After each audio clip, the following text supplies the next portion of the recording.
Kwa haraka, mwaka huu tulikuwa tuna masharti kama 10, mheshimiwa mgeni rasmi.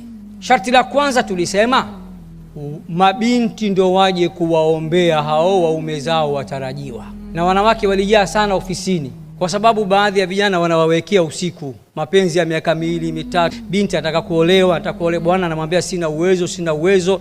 Wanawake wamekuja kwa wingi katika ofisi zetu, wanakuja kuchukua fomu za maombi kwa ajili ya wachumba zao. Sharti la pili lilikuwa anayetaka kusaidiwa katika jambo hili awe Mtanzania, kwa sababu taasisi pia ni ya Kitanzania na inalenga kuwasaidia Watanzania. Sharti la tatu tulisema huyu mwanaume anayetakiwa alipiwe mahari awe hana mke kabisa, bachela. Asiwe kama shekhe wa mkoa wa Dar es Salaam, Shekhe Walidi level 6 ana wake 4, au Shekhe Alhadi Musa Salum ndugu yake level 6. Wasiwe kama mashekhe. Ama sharti la 4 tumesema anayetaka kusaidiwa kulipiwa mahari awe tayari amekwisha anza hizi process na amekwisha posa, anania kuoa siku nyingi, anakwama kwenye mahari tu. Huyo yuko serious, tumwezeshe, kuliko yule ambaye anakurupuka baada ya kusikia tangazo letu. Huyo atakuja kumwacha binti siku yoyote. Sharti la 5, mheshimiwa mgeni rasmi, mwanaume awe ana chanzo cha kupata riziki. Hatutaki kumwozesha mtu ambaye hana kabisa hata kibarua, atamlisha nini, atampa taabu.